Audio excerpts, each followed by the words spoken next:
Assalamualaikum warahmatullahi wabarakatuh. Saya Rusita Dewi Lubis dari kelas 10-2. Saya di sini ingin mempresentasikan mengenai tentang alat pembayaran dan sejarah perkembangan uang. Kita masuk ke materi pertama, yaitu alat pembayaran. Alat pembayaran adalah alat yang digunakan untuk melakukan transaksi. Alat pembayaran terbagi menjadi dua, yaitu alat pembayaran tunai dan alat pembayaran non-tunai. Alat pembayaran tunai biasanya menggunakan uang kartal, uang kertas, dan uang logam. Alat pembayaran non-tunai biasanya menggunakan cek, giro, kartu kredit, kartu debit, nota kredit, maupun uang elektronik.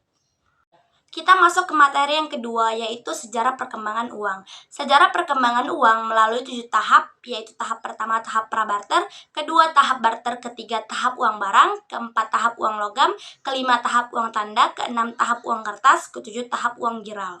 Tahap prabarter. Pada zaman dahulu kala, manusia memenuhi kebutuhan dengan cara bergantung pada alam. Pada masa ini mereka hidup di alam terbuka dengan menjalani hidup secara nomaden atau berpindah-pindah mengikuti ketersediaan sumber makanan. Mereka memenuhi kehidupan hidup secara mandiri dengan cara berburu hewan, mencari buah, sayur di alam. Semua peralatan dibuat sendiri sesuai kebutuhan dan keinginan masing-masing. Apabila pasokan makanan di suatu tempat sudah mulai habis, maka para manusia akan berpindah-pindah ke tempat baru. Seiring perkembangan pada masa itu, manusia mulai lelah hidup berpindah-pindah dengan kehidupannya yang tidak pasti.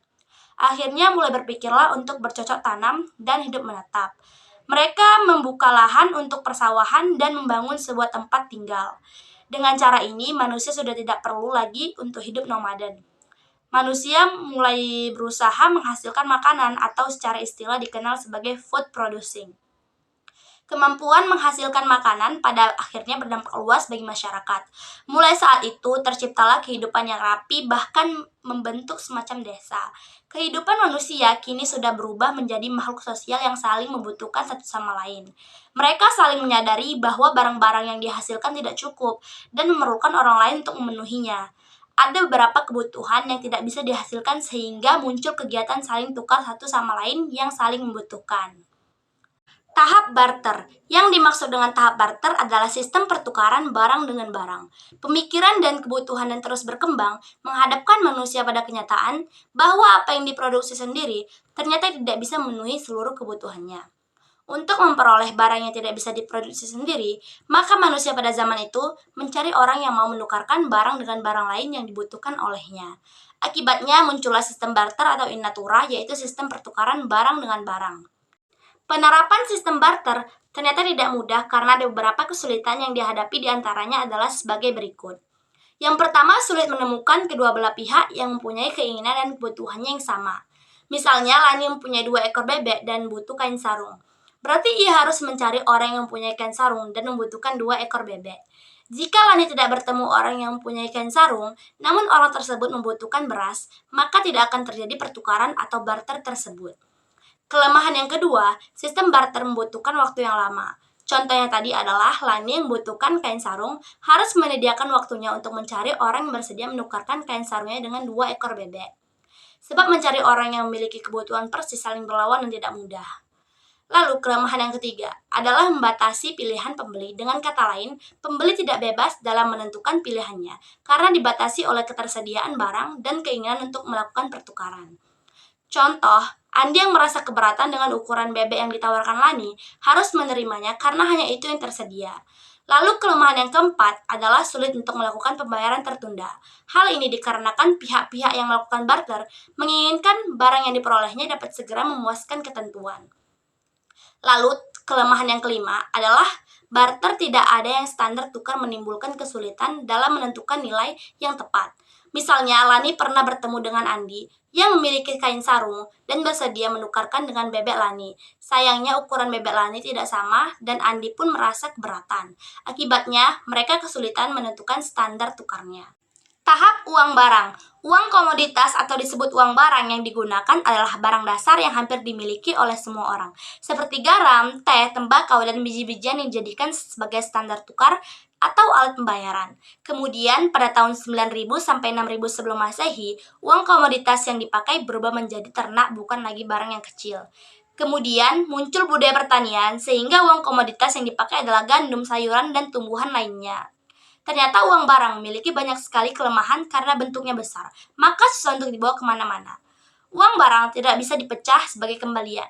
Apabila barang tersebut dipecah, maka akan terjadi penurunan dari nilai barang sendiri. Terlebih lagi ketika uang barang berupa makanan pokok, maka masa simpan tidak akan bertahan lama. Tahap uang logam. Karena uang barang sulit dipecah menjadi satuan, maka dibuatlah uang logam yang terbuat dari emas dan perak. Alasan dipilihnya emas dan perak sebagai bahan untuk membuat uang logam, yaitu tidak mudah rusak, memiliki nilai tinggi, mudah dipindah-pindah, mudah dipecah-pecah menjadi satuan yang lebih kecil tetapi nilainya tetap tinggi. Uang emas dan perak mulai dibuat pada abad 7 sebelum Masehi. Tahap uang tanda. Uang tanda adalah uang yang memiliki nilai nominal yang besar daripada nilai intrinsiknya. Uang tanda dibuat karena dibutuhkan uang logam dengan pecahan lebih kecil untuk keperluan sehari-hari. Uang tanda pertama kali diedarkan di Inggris pada tahun 1816. Dibuat dari logam, perak, dan perunggu. Tahap uang kertas. Awalnya, uang kertas yang beredar adalah bukti atas kepemilikan emas dan perak sebagai alat untuk transaksi. Dengan kata lain, kertas yang beredar pada saat itu merupakan uang yang 100% dijamin dengan emas atau perak yang disimpan di pandai emas, di mana sewaktu-waktu dapat ditukarkan penuh dengan jaminannya.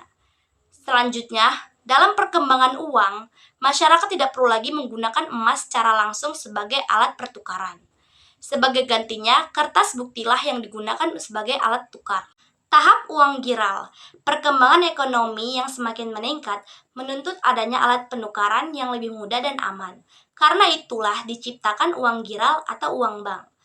Kepemilikan dan penggunaan uang logam dan uang kertas dalam jumlah besar mengandung berbagai resiko, kurang aman dan tidak praktis. Itulah sebabnya orang lebih senang menyimpan uangnya di bank. Transaksi tidak lagi melibatkan lalu lintas uang, tetapi dilakukan secara clearing, pemindah bukuan, giro, dan sebagainya. Selain uang kertas dan uang logam, juga beredar giral dalam bentuk kartu kredit dan cek perjalanan.